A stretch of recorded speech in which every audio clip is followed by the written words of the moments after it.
nossa próxima palestra com o Emílio Simone, que o título é O Inimigo Está Lá Fora, Ataque à Aplicação Web. Aqui nela ele vai falar um pouco como a gente pode se defender e se proteger desses ataques. Mas antes de iniciar a palestra, só alguns recados. Vai passar debaixo da tela o totem, então, pessoal que está online, não esqueça e registre a sua presença. Só lembrando, quem registrou o primeiro não precisa registrar o segundo, e também para a galera do presencial, se já conseguiu a pontuação para retirar brinde, no final da palestra, pode passar no balcão e retirar o seu brinde. Dito isso, pode vir, Emílio.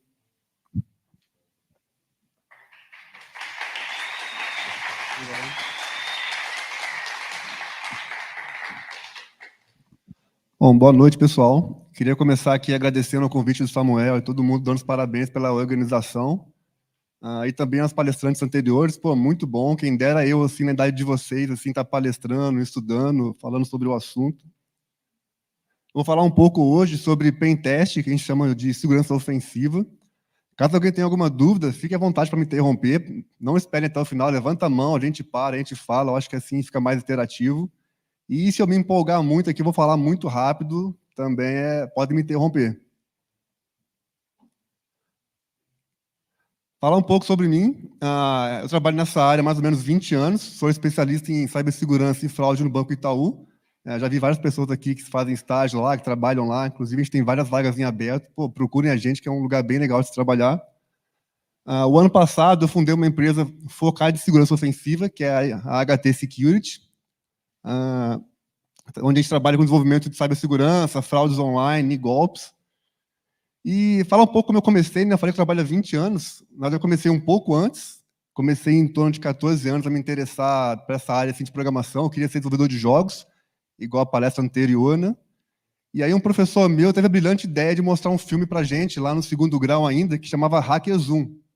Isso em 97, 98, acho que ninguém aqui era nascido, né? Não sei se alguém já viu. Vocês têm uma ideia de como que é antigo esse filme? A Angelina Jolie, ela era adolescente ainda. E aí, quando eu vi esse filme, eu fiquei maravilhado. Falei, pô, não quero fazer jogo mais não, eu quero virar hacker. E comecei a estudar a segurança, como é que era. Naquela época não tinha nem Google, né? Era o KD. Não sei se alguém aqui já ouviu falar de KD, o site de busca. Yahoo, etc. E não existia nada de segurança. E o que existia era muito restrito. As pessoas não compartilhavam informação. A gente tinha que aprender sozinho, aprender fuçando. E como todo bom adolescente, né, comecei a aprender programação, fui ficando mais avançado. Qual é a primeira coisa que eu fiz? Fiz merda, né? O que eu fiz? Lá na escola que eu estudava, tinha uma rede, e eu pensei, pô, vou fazer um vírus de computador, né? Agora que eu aprendi a programar em C e tal, programava em Assembly também, os caras que eram muito bons, que eram minhas referências, eles faziam vírus de computador. E o instrutor lá, ele chamava Jonas. E eu falei, pô, eu não vou fazer um vírus e vou executar porque eu vou me dar mal. Então eu fiz um programa, né, que era um .src muito comum, né, que chamava Jonas de sunguinha, coloquei lá no desktop, falei, pô, alguém vai olhar, vai ficar curioso, vai executar. Porra, não deu outra. Chegou no dia seguinte, chamaram minha mãe lá na escola, tomei uma semana de suspensão, porque era um homem que se espalhava pela rede e ficava acendendo as luzinhas do teclado. Mas foi um bom começo, né, assim, só fui piorando com o tempo. Graças a Deus, com 20 anos, eu fui recrutado por uma empresa de segurança, senão eu estaria preso hoje em dia. Não está filmando não, né? Brincadeira. E aí foi onde eu comecei numa empresa de informática que chama Gás Tecnologia naquela época, que é a empresa que fazia esses plugins de banco, que o pessoal vivia xingando quem fazia, né? Porque você não conseguia tirar. Aí eu lembro que eu ia palestrar e tal, o pessoal criticava, falava, pô, a gente não consegue tirar esse plugin, ele é muito ruim e tal. Aí eu falava, pô, foi eu que fiz, mas pode xingar à vontade. E aí fui sempre focando no desenvolvimento de antivírus, de proteção, segurança ofensiva, e acabei chegando hoje em dia no Itaú, trabalhando com fraude, onde é algo muito legal para quem gosta de desafios, trabalhar com segurança, com fraude, é muito interessante, porque o seu oponente, o seu adversário é uma outra pessoa. Não é assim, não desmerecendo, não é igual um software de padaria, de contabilidade, que você faz e resolve um problema. Você está de um lado ali fazendo uma proteção e tem um cara de outro lado querendo quebrar. E isso, para quem gosta de desafio, é extremamente gratificante. Focando um pouco mais na palestra hoje, eu vou falar um pouco sobre alguns assuntos focados na segurança ofensiva, especialmente pentest. Então, a gente vai ter uma introdução, como começar na área, alguns tipos de ataque, o pentest em si, algumas vulnerabilidades mais comuns que a gente encontrou nos últimos 2 anos trabalhando com segurança ofensiva. Como é que a gente faz isso na prática, né? Assim, às vezes é um pouco particular de cada pesquisador, eu vou falar um pouco como eu gosto de fazer, sobre a carreira nessa área e um pouco de bug bounty. Alguém que já trabalhou com pentest, sabe o que é pentest, sabe o que é uma falha numa aplicação web, programar em alguma linguagem? Ah, show, então estamos em casa aqui. Existem várias modalidades de pentest, desde pentest para hardware, para mobile, dispositivos móveis, cloud, e aplicações web. Então, hoje eu vou focar um pouco aqui na parte de aplicações web, onde é uma das que eu gosto mais, porque a partir de uma aplicação web você pode pivotar para uma rede interna, para outros servidores, etc. E é onde a gente tem hoje a maioria dos incidentes de vazamento de dados. E por que o pentest é importante? A gente tem uma média hoje de 20 mil invasões por mês de sites. E o Brasil ele é um dos maiores assim, mercados de ataques, de invasões, de golpes online, é um dos áreas mais avançadas que existem hoje.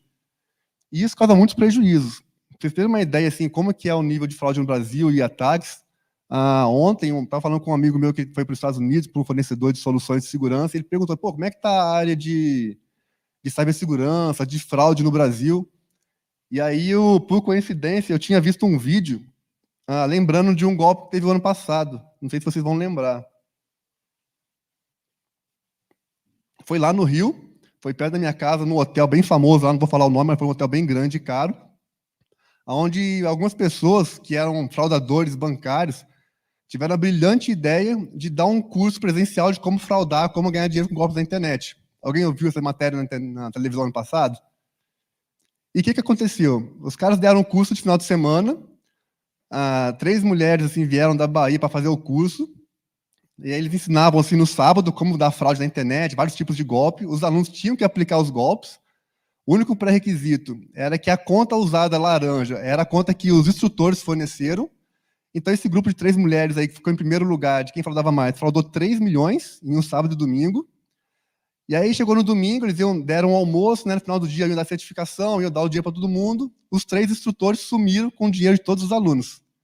Então, a pessoa vai lá aprender a dar golpe, dá os golpes e leva o golpe do instrutor. Mas para por aí? Porra, não para por aí. As 3 mulheres ficaram puta vida, né? Foram na comunidade do Rio que tinha lá perto, na Zona Sul ali, procuraram o traficante que era o dono da boca, explicaram a situação e falaram, ó, ajuda a gente a achar esses caras, são 3 caras, a gente divide metade do dinheiro com vocês. O que fizeram? Foram procurar os caras, pegaram os 3 caras, levaram para um apartamento, começaram a torturar eles para devolver o dinheiro. Aí os vizinhos ouviram os gritos, chamaram a polícia, no final o que aconteceu? Foi presos os instrutores, foram presos as alunas, foram presos os traficantes. Então, esse é um exemplo claro do nível que a gente tem aqui no Brasil, assim, não é para amadores. Tem golpes no Brasil que são tão complexos, tão fora da realidade, que é difícil até explicar para gringo como é que os golpes funcionam aqui. Então, quando a gente tem uma invasão, um comprometimento, a gente pode ter prejuízos que são mensuráveis e imensuráveis. Os mensuráveis são aqueles que têm relação direta com perda financeira. Então, o custo com backup, o custo de ficar fora do ar, deixar de fazer venda, multa com legislação, e os imensuráveis, né? Assim, perda de reputação, fuga de clientes, impacto na imagem é muito grande, né? Então, tem grandes empresas do Brasil que a gente fala o nome e a pessoa fala, estava no mega vazamento há 3 anos atrás, né? Vazou os dados pessoais, etc. Então, o custo de imagem é muito grande. E o pentest ele vem para ajudar a evitar esse tipo de problema. Então, é melhor um pesquisador independente, uma empresa de segurança achar que é a vulnerabilidade do que um cara que é mal intencionado. E quando a gente fala em pentest, tem 3 grandes grupos aqui, que a diferença entre eles é o nível de informações que você tem. A gente tem o black box, que é o mais comum, onde a gente vai analisar a segurança de uma aplicação web, mas eu não sei nada sobre o que tem por trás dela, não sei qual é a linguagem, não sei qual é a estrutura, não sei qual é a cloud. Então, é como se simulasse realmente um invasor de fora, que ele vai ter que levantar os dados. A gente tem o teste de caixa cinza, que é o gray box, onde o cara tem alguns dados parciais, talvez como que é a infra, alguns usuários, qual é o nível de organização, etc. E o white box, que é onde o cara tem acesso ao código-fonte, tem vários detalhes, pode fazer análise estática durante o pentest, etc., onde ele pode levantar mais informações. E o pentesting é dividido em algumas etapas para facilitar a organização. Aqui nesse exemplo está invertido 2 e 1, mas normalmente o que vem primeiro é o 2, que é o planejamento e o escopo. É dizer até onde que vai o pentest. Se é só a busca por vulnerabilidades, ou se eu quero, depois que eu invadir um servidor, eu quero exfiltrar dados sem si, né, dados pessoais, dados de clientes, fornecedores, ou a partir do servidor, eu quero invadir a rede interna da empresa, o que a gente chama de pivotar, né? Às vezes o servidor ele é de fora para a rua, e dele para dentro eu consigo chegar na empresa, tem uma VPN, etc. Então, eu vou para a parte de coletar informações, daqui a pouco eu vou aprofundar um pouco cada uma delas, identificar e explorar as vulnerabilidades, o que eu conheci, o que eu encontrei, emitir um relatório de vulnerabilidades para a empresa, para quem me contratou, ou caso eu seja pesquisador independente, né, eu mando o resultado do meu trabalho. A gente ajuda a empresa a mitigar aquilo, corrigir os problemas, e, normalmente, a gente tem que testar de novo para atestar que realmente aquilo foi corrigido, está tudo funcionando. Quando a gente fala em invasões, em pentest, etc., existem duas grandes modalidades. Deixa eu só ver se eu não pulei. Não. Uma é o que a gente chama de ataques em massa. Esse é o que acontece na internet 24 horas por dia. Você subiu um IP lá, você já está sendo atacado. E esse tipo de ataque ele funciona simplesmente escaneando a internet, buscando sites vulneráveis. Eles não têm um alvo específico, ele quer invadir qualquer coisa. E aí tem N objetivos, né? Pode ser minerar criptomoeda, pode ser pedir um bug bounty, pode ser colocar vírus, malware, colocar páginas falsas, phishing, etc. E eles costumam funcionar usando o Google, usando o Shodan, são sites, que eu vou falar um pouco sobre eles, que indexam informações na internet e permite se consultar. Então, esse aqui é um exemplo que procura plugins vulneráveis de WordPress. Esse caso aqui é bem interessante, esse script, porque quando ele acha, ele automaticamente já coloca o que a gente chama de backdoor no WordPress, que é um outro script PHP, onde você pode acessar e fazer o que quiser. Mandar arquivo, listar conteúdo, pegar usuários, etc. E você acha até mesmo no GitHub. Se você procurar alguns scanners, você vai achar scanners de vulnerabilidade que usam esses sites de busca para te falar de servidores vulneráveis. O próprio Shodan, por exemplo, que é um serviço que indexa a internet, indexa serviços na internet, ele vai te falar, ele tem algumas tags para CVEs específicos. Então, aqui é um outro exemplo que procura pelo Log4j, que é uma vulnerabilidade do Apache grave, que permite execução de código arbitrário no servidor. Aqui é um exemplo disso, assim, tem um plugin de WordPress que a gente que fez lá, que chama WP Anti-Hacker, que ele bloqueia ataques no WordPress e ele mostra para o dono do site os ataques. Então, só de você subir uma aplicação, já tem uma série de scanners que passam por ele e passam a ser bloqueados. E aí vem uma série de vulnerabilidades que eu vou falar um pouco sobre elas, como cross-site script, cycle injection, etc. Fala um pouco de como começar nessa área. O primeiro passo para você trabalhar com pentest ou com segurança, assim, eu acho que algo muito importante é a curiosidade. Você tem que ser um cara curioso, um cara que gosta de desafio, um cara que gosta de fuçar, entender como funciona. Acho que esse é um dos passos mais importantes. Depois, ter um conhecimento, não precisa ser avançado, básico de redes, o que é um serviço, o que é uma porta, o que roda por trás de um serviço. Conhecer algumas linguagens de programação, pelo menos o básico de JavaScript, PHP, parte do sistema operacional, ou então, se você for pegar um alvo específico, que é o Node, entende mais um pouco como é que funciona a aplicação em JavaScript por trás de um servidor, caso seja algo em Java, entender um pouco de Java. CTF são muito importantes, a gente falou um pouco atrás de CTF, né? Assim, desde os básicos até os mais avançados, aqui tem alguns exemplos, mas existem dezenas deles. Então, eles têm níveis desde o básico até o mais avançado para você aprender. Ele sempre vai te falar, caso você não consiga resolver um problema, como você poderia resolver aquele problema. Então, um ponto muito bom para aprender. E tem algumas certificações, desde as mais baratas, que é a Exim, até as que eu considero que são caras para o padrão brasileiro, que é a Certified Ethical Hacker, que está em torno de 10 conto para você tirar, e a Offensive Security, que é um pouco mais caro ainda. Mas, assim, não são diferenciais para muitas empresas, mas o que vale, normalmente falando assim, em uma entrevista para uma área de segurança ofensiva, das que eu participo assim, para entrevistar ou dando apoio, é o cara mostrar ali que, primeiro, ele tem força de vontade e ele vai investigar ali a fundo para achar um problema. Certificado é mais assim, quando a gente não tem tempo para validar se o cara sabe mesmo ou não, se o cara tem uma certificação, a gente acaba dando uma credibilidade para ele que ele sabe daquele assunto. Voltando nas frases do pentest, falando um pouco mais aqui agora sobre cada uma delas, eu vou resumir um pouco, assim, basicamente em 3, fazendo de forma macroscópica, né, que é o reconhecimento, esse é o principal, é por ali que a gente começa, o reconhecimento, depois tem o desenvolvimento do trabalho, que é escanear, rodar scanner, analisar, e a conclusão. Quando a gente fala de reconhecimento, tem duas formas. A primeira é a passiva. A forma passiva, não necessariamente você vai no alvo. Por que você não vai no alvo? Porque quando você começa a escanear um alvo, enumerar portas, automaticamente você pode disparar alguns alertas. Então, se eu estou escaneando um IP, um host, e ele tem um firewall, dependendo de como eu faço aquele escaneamento, ele pode me bloquear, pode detectar, pode ver que tem alguém com algo ali acontecendo, algo malicioso naquele momento. Então, a forma ativa que a gente fala, que é onde você vai efetivamente no servidor, no seu alvo, a gente costuma ver em segundo lugar. Então, o que são formas passivas? São usar, por exemplo, o site de busca, o Google, principalmente, através de docking. Docking, alguém sabe o que é dock? Dock são buscas especiais que a gente põe no Google para atrair informações. Então, por exemplo, eu posso procurar sites que têm um texto index of. Então, o Google vai me mostrar sites que estão, por exemplo, listando o conteúdo de um diretório. E quando você lista o conteúdo de um diretório, você tem lá logo no comecinho dele o texto index of. Então, com isso, eu posso ver servidores que estão listando o conteúdo. Eu posso procurar por versões específicas de um software, por exemplo. Posso procurar pelo cache de URLs que tem usuário e senha no próprio URL. Então, eu tenho algumas docs, por exemplo, in title, in text, in URL. E a gente usa esses comandos para o Google saber que a gente quer procurar algo ou no título, ou na URL, ou no próprio HTML.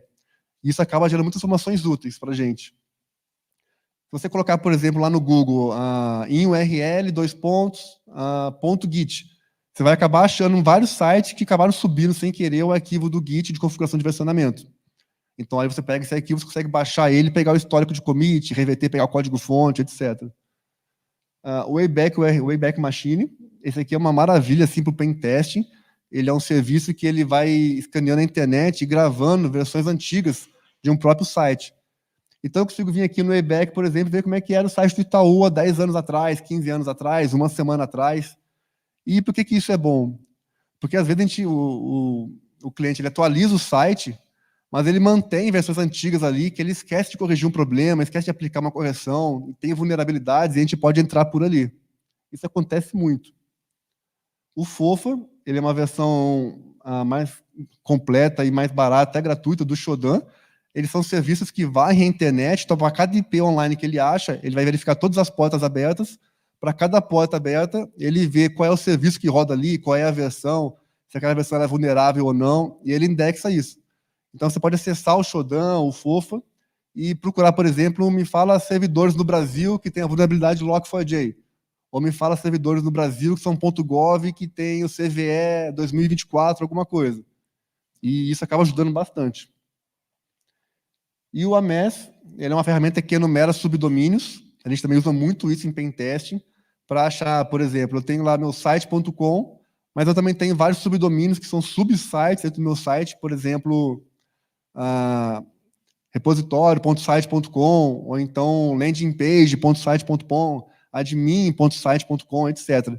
E é muito, muito comum o site principal ele ser extremamente seguro, mas tem um subdomínio ali onde a segurança não é tão forte, e quando você consegue acessar aquele servidor pelo subdomínio, muitas vezes você faz o que a gente chama de movimento lateral para chegar no site principal, porque está hospedado no mesmo servidor. Então, isso é o que a gente chama de scanner passivo, né? Assim, a gente pega informações de um alvo o máximo possível, sem realmente tocar naquele alvo, para não disparar nenhum alerta naquele momento. Aqui também é comum a gente procurar dados vazados, né? A gente entra em alguns fóruns de dados vazados e vê o que a gente acha daquele domínio. Então, é muito comum ter vazamento de dados, a gente pega usuários, senhas válidas. Acontece bastante de uma senha vazada continuar ativa. Até em VPN a gente vê isso, o que é muito preocupante. Então, já é um pulo da internet para a rede interna. E então, a gente chega na parte ativa. A partir do momento que eu já tenho muitos dados daquela empresa, sei quais são os IPs, quais são os domínios, sei quais são o nome de usuário, o que os usuários fazem, onde vazou os dados, eu vou para a parte ativa. Então, posso rodar o Nmap. Alguém já usou o Nmap? Apareceu até no Matrix. Não sei se alguém já viu o Matrix, acho que não é da época de vocês, né? É de 20 anos atrás. Tinha o Neo, a Trinity. Alguém assistiu? Show. Aparece o Nmap lá, tem até uma cena do cara que fez o Nmap, né? A hora que aparece no cinema, ele fica pulando de alegria porque apareceu o Nmap. É um scanner de portas abertas, e tem uma série de subfuncionalidades que são muito boas, por exemplo, fazer sim scan, que é chegar se uma porta está aberta sem fazer uma conexão completa, isso torna o scanner muito rápido. Algumas formas de scanner que evitam detecção, era mais devagar, era aleatória, etc. HTTPX é uma ferramenta feita em Go que a gente usa muito para poder ver, depois de enumerar subdomínios, ver quais deles que estão válidos, porque ele é muito rápido, ele chega a centenas de URLs aí em poucos segundos, extremamente rápido. E aqui é o Nuclei, é um dos scanners open source mais famosos que a gente tem hoje, vou falar um pouco mais sobre eles. Então, primeira etapa, análise passiva, levantei dados da empresa, peguei usuários, peguei domínios, subdomínios, peguei URLs antigas, passo para análise ativa. Primeiro, der nome de HTTPX, para ver quais dessas URLs estão válidas, estão online. Nmap, para ver daqueles IPs que eu peguei, daqueles servidores, quais estão acessíveis, quais são as portas abertas a servidores, e depois passo para análise efetivamente de vulnerabilidade. Normalmente eu começo com o Nuclei. Quando a gente faz análise de vulnerabilidade, a gente tem a forma automática e tem a forma manual e a forma mista, que são as duas combinadas. Eu sempre começo com a forma automática. Voltando um pouco, acho que não está aqui. Deixa eu ver se está aqui. Está aqui. A primeira forma delas é identificar o que tem no servidor. Então, tem umas ferramentas para isso, como o Gsearch, o FUF, que eles vão pegar aquele servidor, fazer o que a gente chama de brute force de diretório, de arquivos, que eles passam a enumerar, a testar, né, centenas de possibilidades de arquivos, nomes de diretório, arquivos de configuração, e aí, pelo status code ou pelo tipo de retorno, você consegue saber o que ele foi achado ou não. Por que pelo tipo de retorno é importante? Porque tem servidores que estão configurados para atrapalhar o cara que faz pentest, para atrapalhar o invasor. Então, ele praticamente retorna status 200 para tudo. Quando a gente tem um servidor web, o status 200, ele significa que foi encontrado aquele arquivo. Assim como 404 e similares dizem que algo não foi encontrado, ou 500 indica que foi um erro, tem servidores que retornam 200 para tudo e acaba atrapalhando um pouco essa checagem automática, porque tudo que você pede para ele, ele te entrega falando que existe. E como você diferencia isso em automática? Normalmente pelo tamanho do payload, que a gente chama de retorno. Você vai ver lá que você fez, sei lá, 2.000 requisições, as 2.000 ele falou que achou. Mas essas 2.000, 1.950 tinham um retorno de 4K de tamanho, outras 50 tinham um retorno de 200K. Então você sabe que essas de 200K realmente existem, as outras a gente pode ignorar, entre aspas, né, porque a gente sabe que não estavam lá. Então a gente já sabe qual é o servidor, quais serviços rodam lá, usei o Nmap. Normalmente a gente vai ver, é muito comum essa aplicação rodar em o que a gente chama de CMS, né, que é o WordPress, Joomla, Drupal, Magento, etc., que são plataformas de gerenciamento ali de conteúdo ou de e-commerce. É importante saber qual está rodando, qual é a versão. Um outro passo também é ver quais são as libs que aquele site usa, JQuery e etc., quais são as versões, quais são os componentes que ele usa, qual a CDN que está hospedado, qual o serviço de cloud. Tudo isso na primeira etapa de reconhecimento. Partimos para a segunda etapa, que é efetivamente fazer o scanner.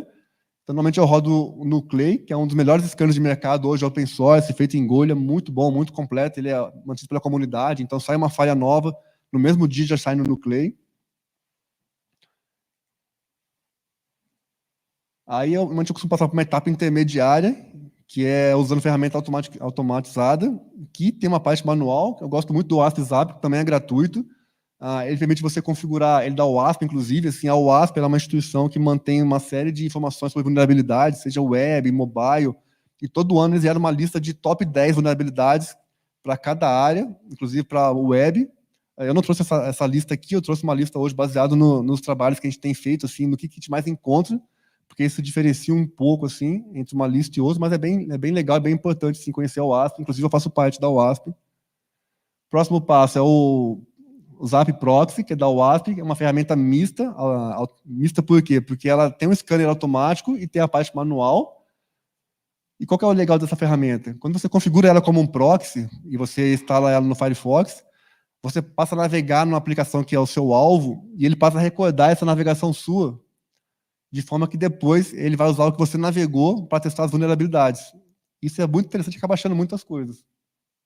Enquanto que no Nuclei você passa para ele a lista e ele vai lá sozinho, ele não tem uma busca de profundidade muito boa.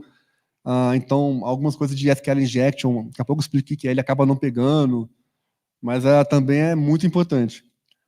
Até chegar na parte que é manual, onde normalmente a gente usa o Burp Suite. Tem outras ferramentas também que são muito boas, mas eu gosto bastante do Burp. Pode ser a versão gratuita.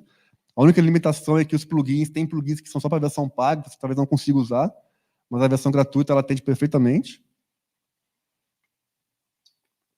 Onde é a parte mais manual, onde eu vou logar com o usuário, vou interceptar a comunicação. O Burp ele abre o navegador próprio dele e tudo que você vai no site passa por ele. Você pode ativar o intercept.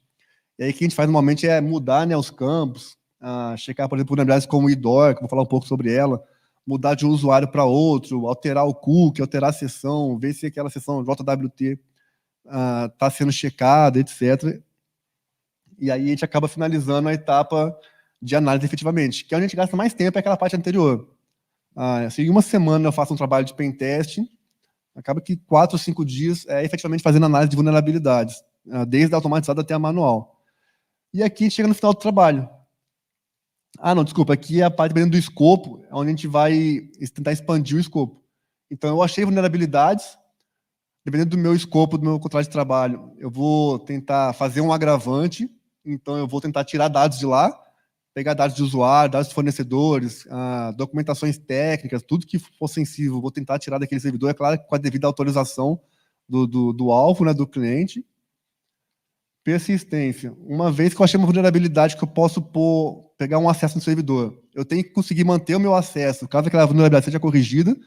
Então, a gente vai instalar um backdoor, vai criar um usuário lá, tentar esconder esse usuário, vai fazer alguma coisa ali para que eu consiga continuar acessando, caso eu seja pego e corrija uma vulnerabilidade. Elevar privilégio. Muitas vezes, o usuário que roda o servidor web, ele não é o que a gente chama de root, né? O pessoal usa muito Linux, sabe que tem a questão de privilégio. Então, eu estou no servidor, eu tenho que achar uma falha local ali que me permite elevar privilégio, para que com isso eu consiga sair do contexto da aplicação atual, pegar outras aplicações que estão naquele mesmo servidor, ou até mesmo instalar uma persistência mais baixo nível, assim, mais difícil de ser removida. Então, por exemplo, eu peguei ali, eu explorei ali o servidor, consegui root, então eu vou instalar uma backdoor ali que roda como root, o cara do web não consegue tirar mais porque o usuário dele roda na permissão daquele site, ele não tem acesso a remover o meu arquivo lá que eu coloquei como root. Movimento lateral, então pegar outros sites, outras máquinas da rede daquele mesmo servidor. E a pivotagem, que é quando aquele servidor ele é só a porta de entrada ali para dados da empresa, e aquele servidor ele tem uma VPN, por exemplo, que permite eu acessar a rede interna daquela empresa. Então, com isso eu vou pivotar, eu vou para aquele servidor, daquele servidor eu vou para a rede interna da empresa, e aí é onde eu vou conseguir maximizar ali o meu acesso, né, o meu ganho de informação.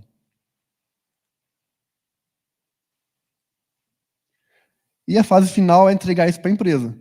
Primeiramente, a gente mostra o nosso relatório de como que a gente trabalha, como é que foi a metodologia, o que a gente fez, o que a gente achou, onde que a gente achou, qual foi a vulnerabilidade, como que ela pode ser explorada, como que eu elevei o privilégio, como que eu movimentei lateralmente, cheguei em outras plataformas, como que eu tirei os dados, como que eu cheguei na rede interna. Isso é muito importante. Também recomendações, também o que tem que corrigir, o que tem que atualizar, o que tem que mexer no código-fonte, como que valida a entrada. E depois o retesting. Assim, não basta o cara falar que corrigiu, a gente tem que ir lá e checar e ver se realmente está corrigido. Tem até um caso que eu lembrei agora que é bem legal, entre aspas, né, assim, que era uma grande empresa de cerveja aqui do Brasil, que a gente pegou um cara vendendo acesso à infra deles, nesses fóruns de underground, no monitoramento que a gente tinha, e avisou para ele, falou, cara, tem um cara aqui vendendo acesso através de um site de vocês, ele não fala qual que é, e ele falou que para esse site aqui ele chega a uma máquina da rede. Então, dá uma olhada aí. Falando com o cara de segurança da informação, que era o CISO. Aí passou alguns dias, ele retornou e falou, cara, a gente olhou aqui, não tem nada. Daí a gente falou, pô, beleza, vamos checar aqui então. E aí rodamos um scanner, procuramos, achamos a máquina, achamos a vulnerabilidade, pegamos uma prova de conceito e mandamos para eles. E aí mandamos para o CEO, dessa vez. Aí o CEO foi e falou com o CISO e marcou uma reunião com a gente. Aí chegou na reunião e falaram assim, pô, mostra pra gente aqui a vulnerabilidade agora que vocês acharam, porque a gente não identificou. A gente foi, acessou, e o cara tinha corrigido. A gente falou, pô, filho da mãe esse CISO, né? Corrigiu a vulnerabilidade e falou pro CEO que não tinha nada. Mas, por sorte, a gente tinha POC. A gente tinha alguns arquivos que mostravam que realmente eles estavam nos servidores lá e era possível de ser filtrados. Sobre vulnerabilidades mais encontradas, assim, em 1 ano e meio assim, de operação, a gente escaneou mais ou menos 150 sites assim, com autorização de clientes, né? E isso é interessante porque isso diverge um pouco daquela lista de top 10 da OASP que eu comentei, das vulnerabilidades mais comuns no mundo. Aqui a gente viu algo bem diferente e é até interessante. A vulnerabilidade que a gente mais encontrou e a mais simples é arquivos sensíveis expostos no servidor. Cara, isso assim foi surpreendente. Por exemplo, o cara publica a aplicação e vai a pasta do Git junto com ela, e ele não bloqueou o acesso pelo HTA Access lá ou alguma outra coisa do servidor.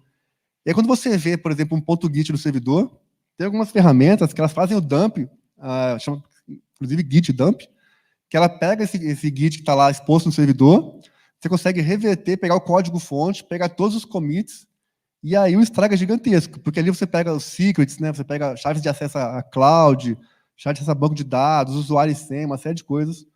Então, arquivos sensíveis foi o que a gente mais pegou assim, de vulnerabilidades, e é extremamente simples. Arquivos Git, arquivos de ambiente, arquivo com secrets, né, de banco de dados, de cloud, backups. Pô, você pega lá o nome do domínio, o domínio é site123.com. Aí você vai lá e acessa site123.com.back ou .sql. E aí você acha o arquivo e tem lá a base do cara inteira.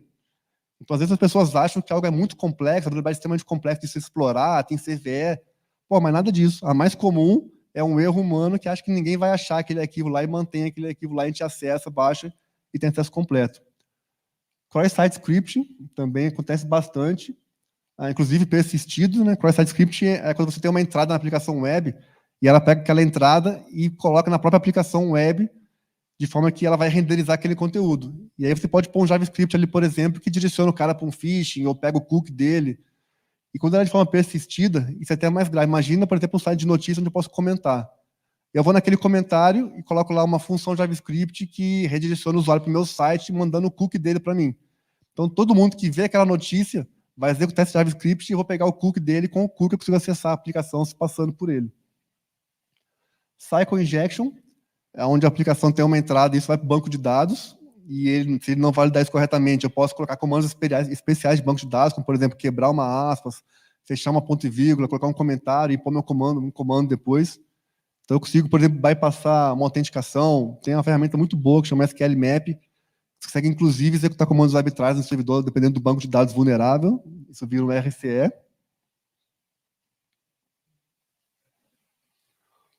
O upload de arquivos irrestrito também, nossa, bastante comum. Você pega lá uma aplicação que permite subir a foto do usuário. Aí, ao invés de subir o arquivo .png, .pix, você sobe o arquivo que é .png.php.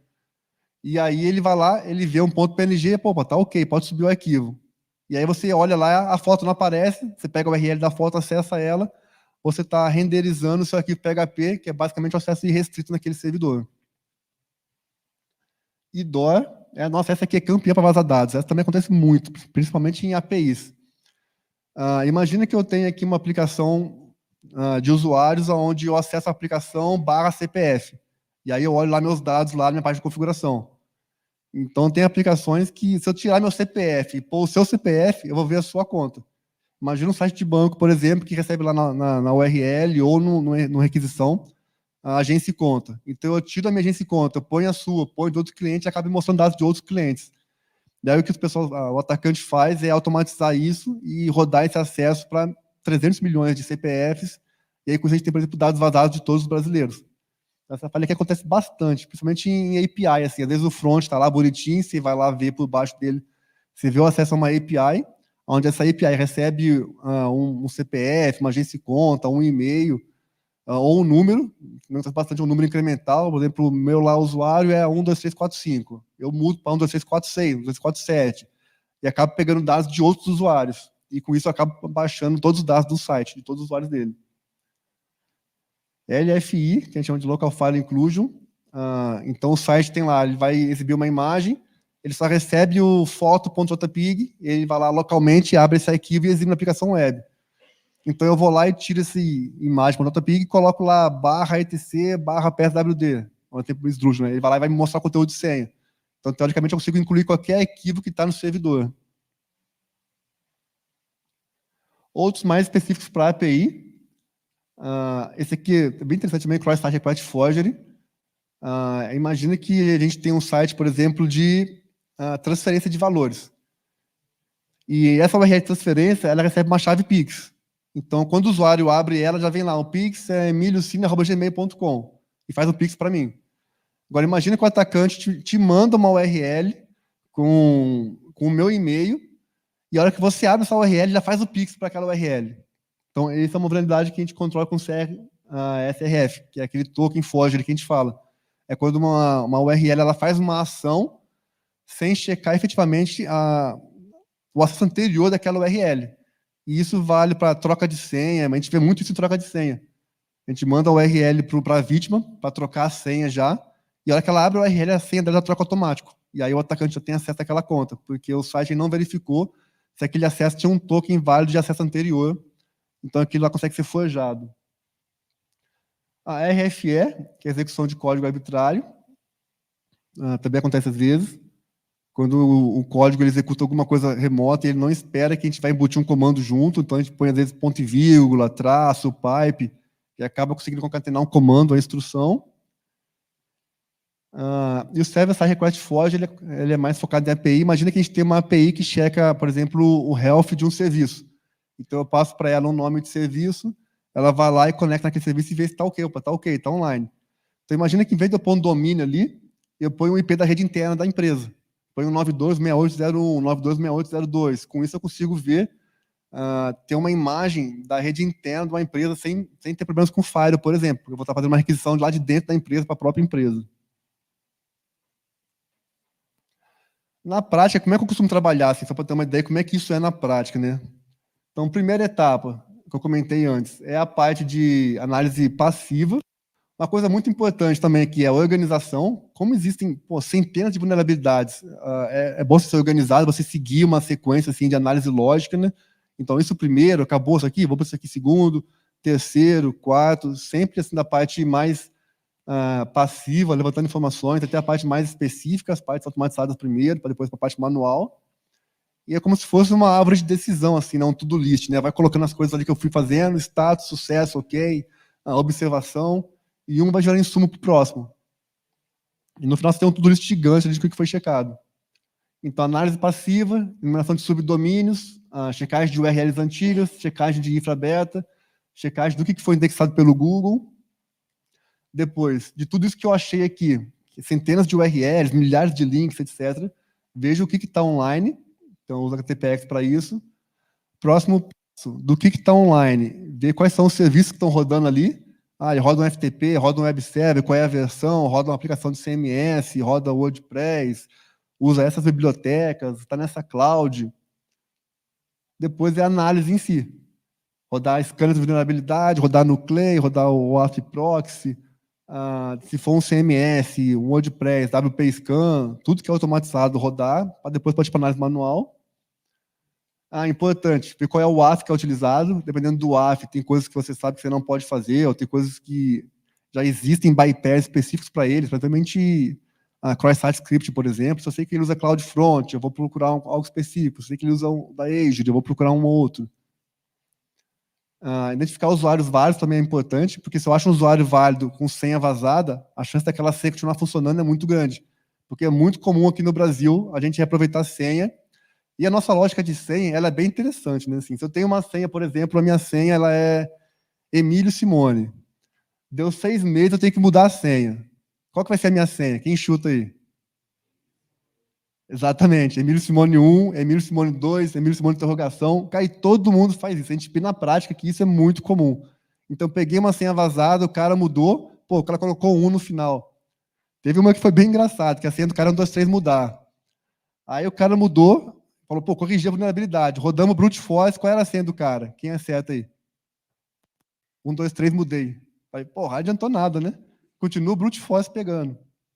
A gente usa muito brute force também, tem o Hydra, não comentei aqui, mas o Hydra é muito bom. Ele faz brute force em quase todos os serviços que existem. Você passa essa word list, tem word lists brasileiras que são muito boas. Enumeração de arquivos e diretórios, aqui é onde a gente acha conteúdos sensíveis que são expostos. Então, os scanners específicos, como comentei, né, de CMS, como WP Scan, Joomla Scan, etc. Tem vários scanners que são especializados em algum CMS específico, de e-commerce, etc. Primeiro, Nuclei e OASP, cara, quase sempre eles já acham alguma coisa aqui automatizada. Vão ser raro rodar e não achar. Parte depois semi-automatizada, como o Hydra, comentei agora há pouco, né? Assim, a gente passa para ele os serviços que a gente quer, qual é o brute force, qual é o tempo de checagem, número de threads. Às vezes a gente faz isso em paralelo, porque a gente não quer fazer muito ao mesmo tempo, para não ser bloqueado pelo firewall. Então a gente deixa rodando o Hydra numa máquina, ou deixa rodando o Hydra com um proxy, com um Tor, para que o nosso IP for bloqueado, a gente consegue rotacionar e pegar outro IP. SQL Map também, normalmente, é um pouco manual. A gente vê os lugares que a gente sabe que vai pouco de dados, então autenticação, consulta de produto, consulta de valor, fechar carrinho de compra, recuperar a senha, etc. SQL Map. Depois a parte manual, que é Burp Suite, ali no meio, navegando, vendo os pontos, analisando os tokens, os cookies, etc., até fechar o trabalho. Eu lembrei de um caso agora também interessante, assim, a gente sabe que a gente está velho quando a gente fica contando os casos, né? A gente adora contar casos. Depois dos 40, então, teve um cliente nosso que a gente achou uma falha na recuperação de senha que foi muito legal. Quando você cria o usuário, você põe lá o seu usuário, senha, seu e-mail, um monte de coisa. E o que a gente fez? Vamos supor, o usuário era João da Silva. A gente criou uma outra conta que tinha João da Silva com acento e cadastrou no site e ele permitiu. A hora que a gente foi recuperar a senha, a gente colocou João da Silva com acento, ele tirou o acento e a gente recuperou a senha do João da Silva que não tinha acento. Pô, isso foi muito legal. Isso assim, é um exemplo que eu gosto de dar, porque é um exemplo de pensar assim, um pouco fora da caixa. Assim. São coisas que você não vai achar nos tutoriais, esse tipo de coisa. Mas aí cabe um pouco a gente ir pensando com o tempo, ganhar um pouco de experiência e falar, pô, deixa eu tentar isso aqui, vou tentar isso aqui agora, vou tentar isso aqui. Falar um pouco do mercado de trabalho agora.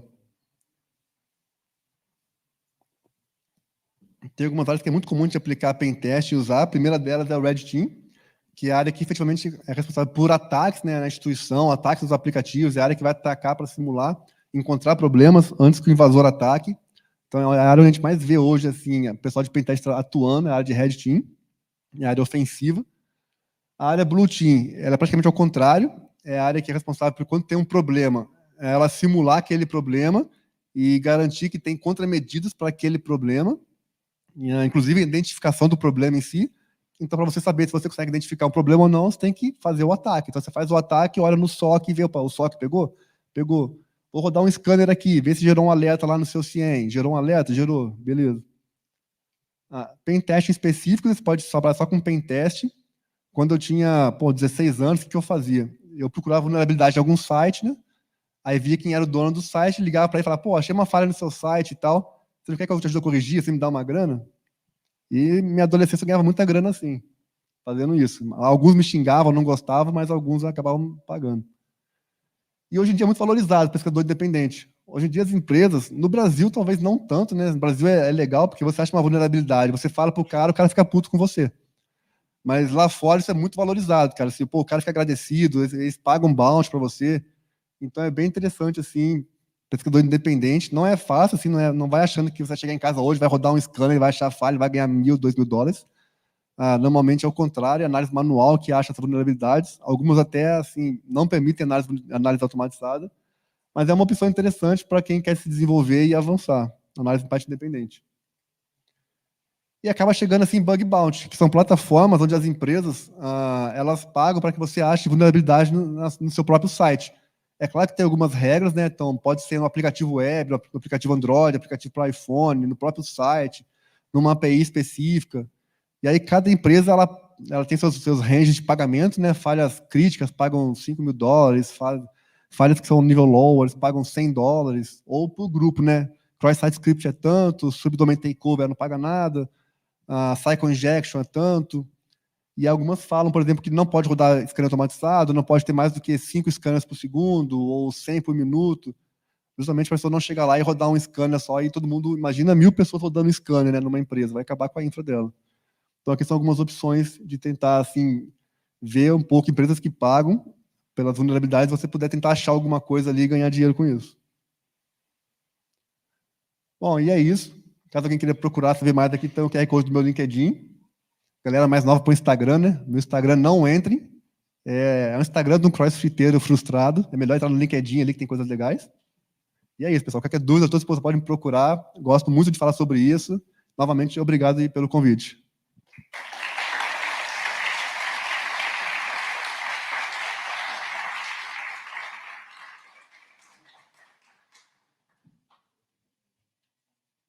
Muito obrigado, Emílio, pela palestra. Aproveitar. Alguém tem alguma dúvida aqui no presencial?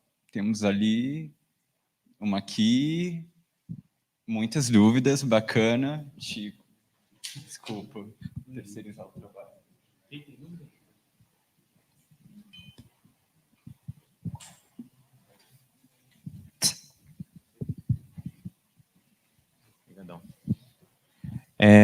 A minha dúvida, eu vi ali no seu slide que você ia falar um pouco sobre a área forense, só que eu queria saber um pouco mais sobre a área forense, já que você não comentou. Você poderia só dar uma melhorada, por favor? Certo. Bom, a área forense, a partir do momento que você tem um incidente, a empresa tem que ter uma noção exata do que aconteceu. Qual foi a falha explorada, por onde o cara chegou, o que ele fez, se ele se espalhou ou não. Então, isso é muito importante, exatamente esse caminho. É o que o time de Blue Team faz, às vezes, assim, se você não tiver uma área de forense, normalmente é o Blue Team que faz isso, que é reproduzir os passos do atacante para mitigar aquele risco e saber qual foi o nível do estrago.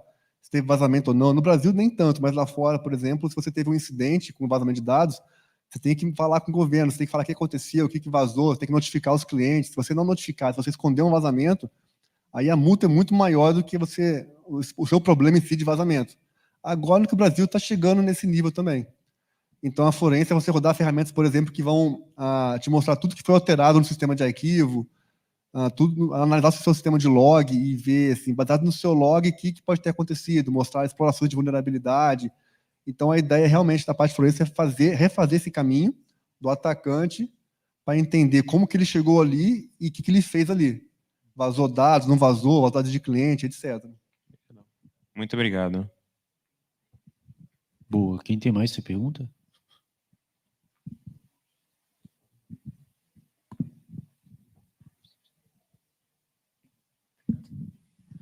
Boa noite. Você comentou da parte de se organizar para documentar os achados, e eu queria perguntar se existe alguma ferramenta específica para facilitar essa documentação e como também são as precauções para divulgar com a empresa que você está trabalhando essa documentação, que é basicamente um passo a passo de como atacar a aplicação, né? Então, quais são as precauções para guardar esse tipo de informação também? Bom, ferramenta assim, muito específica não existe, existem alguns templates, que você acha, assim, a própria WASP tem alguns templates, e acaba que cada empresa acaba personalizando um pouco o seu, para poder até valorizar o próprio trabalho. Mas, assim, o template básico é mostrar sua metodologia, como que você fez as coisas, como você chegou naquela conclusão, o que você encontrou, como corrigir. Então, mais ou menos assim, como você estrutura assim, um relatório de pen testing ali para entregar para a pessoa. Normalmente, como é que funciona isso? O pesquisador, eu vou falar no mercado internacional, tá? O Brasil é um pouco diferente. Ele acha uma vulnerabilidade, ele contacta a empresa, ele mostra para ela como explorar. Acontece muito assim, dele ter reuniões com a empresa, com a área de SI, com a área técnica, para poder mostrar detalhes, ajudar a corrigir. Isso é muito bem-vindo, é muito legal. Uma empresa de fora do Brasil, Estados Unidos e Europa, ela trata o pesquisador, é como se fosse um amigo realmente. E acontece muito o pesquisador dar um prazo para a empresa corrigir, porque às vezes ele quer divulgar aquilo, porque aquilo ajuda ele a ganhar mais nome, mais mercado. Então ele dá um prazo, 3 meses, 1 mês, 6 meses para a empresa corrigir, a empresa corrige, aí ele pode ou não divulgar aquilo que ele achou. Então é muito comum eles divulgarem. E aí a empresa já corrigiu, assim que ela corrigir, ele divulga aquela vulnerabilidade. Até no Brasil acontece muito isso. A diferença no Brasil é que você contacta a empresa, normalmente ela não assume que existe vulnerabilidade, ela corrige sem você saber e ela não vai te dar bounty, não vai te dar crédito nenhum. E aí, por conta disso, muitas vezes, a pessoa que identificou a vulnerabilidade, ela acaba publicando uma prova daquilo contra a empresa. E às vezes acaba tendo processo judicial, a empresa acaba pressionando ele, justamente por causa disso, assim. A empresa brasileira não vê o pesquisador como um amigo que está ajudando ela. Ela vê mais como uma ameaça, ou ela quer esconder a vulnerabilidade. Então, tem esses dois grandes cenários. E bounty, então, no Brasil é praticamente inexistente, assim, a não ser que você esteja naqueles sites que a gente falou aqui. Tem muitas empresas brasileiras aqui, empresas grandes estão aqui, aí sim elas pagam bounty. Agora, fora isso, você pode achar a vulnerabilidade que for, extremamente crítica, ela vai arrumar, vai falar que aquilo nunca existiu e não vai, se você publicar, ela ameaça te processar. Assim, esse é o resumo do Brasil. Certo, obrigado.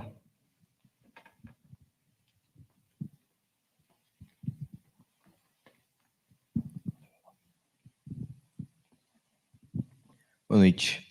Boa noite. Para a gente que é aluno, que a gente está iniciando na área, né, para quem for querer seguir, eu queria saber se, para quem quer seguir nessa área, tem que saber de todos os campos, né, tanto web, quanto cloud, quanto os outros que você mencionou no início, ou a gente pode se especializar em um, e se dá para se especializar em um, quais que estão crescendo atualmente? Bom, hoje a área é muito grande, é muito difícil a pessoa saber tudo, assim. Então, alguns pontos que estão em alta é a parte de vulnerabilidade em API. Então, hoje é muito comum, assim, a gente tem o front e tem o back, né? Então, é muito comum, assim, o front ele é bem simples e o back é onde tem as vulnerabilidades. Então, você vai na aplicação web, você vê lá por baixo que baixa uma API para autenticar o usuário, pega um token, faz uma alteração. Então, hoje tem muito checagem de vulnerabilidade em APIs, web, né? E também de cloud. São duas áreas muito diferentes. Assim. Por exemplo, o cloud, por exemplo, não é minha especialidade. Eu sou muito ruim de vulnerabilidade de cloud, sei o básico do básico. Mas são duas áreas muito valorizadas que está com demanda muito alta. Vulnerabilidade em APIs web e vulnerabilidade em cloud. Também tem crescido bastante mobile, porque acaba que o mobile, por baixo, ele conecta numa API web. E aí, nesse meio, aí, acaba tendo muitas vulnerabilidades.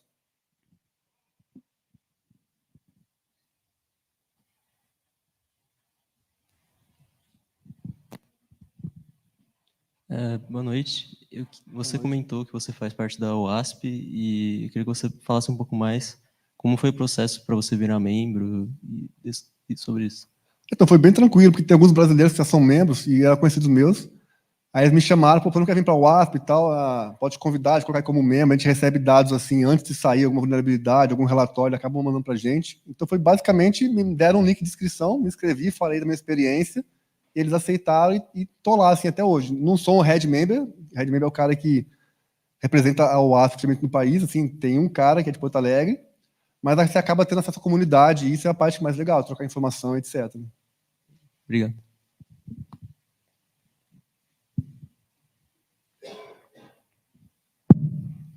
Eita, como tem pergunta.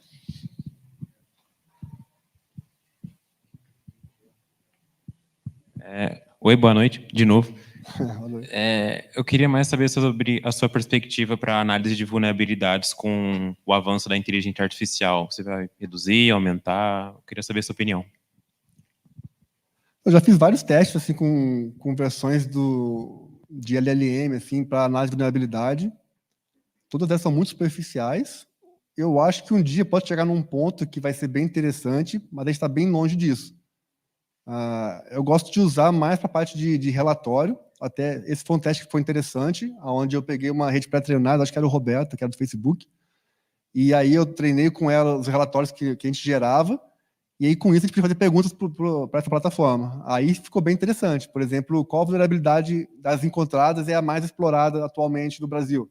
Ela conseguia sintetizar e me dar uma resposta legal. Agora, para achar vulnerabilidades, assim, elas estão extremamente simples, estão bem longe de ser algo assim que represente uma ameaça atualmente. Boa. Mais pergunta?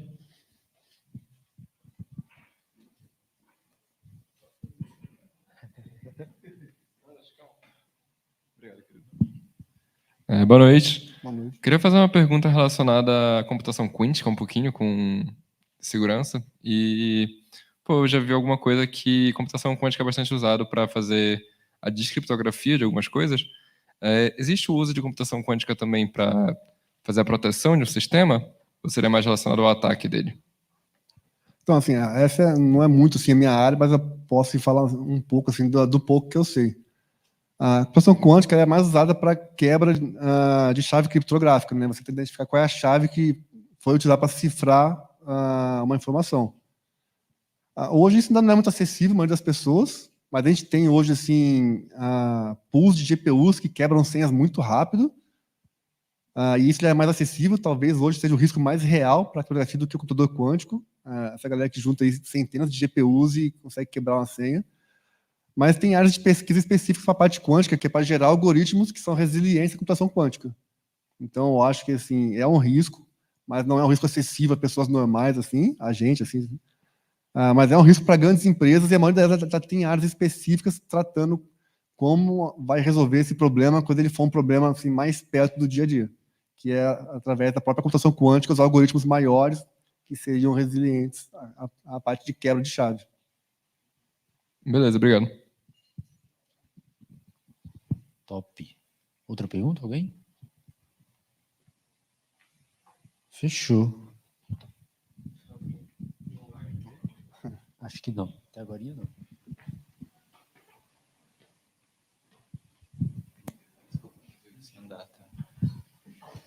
Então, nenhuma pergunta mais. Dou-lhe uma, dou-lhe duas, dou-lhe três.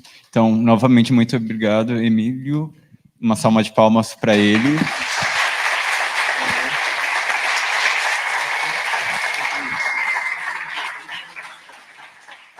Aí agora teremos um post do briefing que irá aparecer aqui. Então, como comentado na outra palestra, deixa eu jogar aqui para a tela. Já está no Instagram o post do Griffin divulgando os campeonatos que vai ter no próximo final de semana. Então, sinta-se à vontade para participar. Vocês podem chamar os seus amigos que não são de SI, então é aberto para a IASH toda. Então é isso, gente. Participem e bons jogos. Obrigado pela participação, pessoal, e uma ótima noite para vocês. Amanhã tem mais, hein?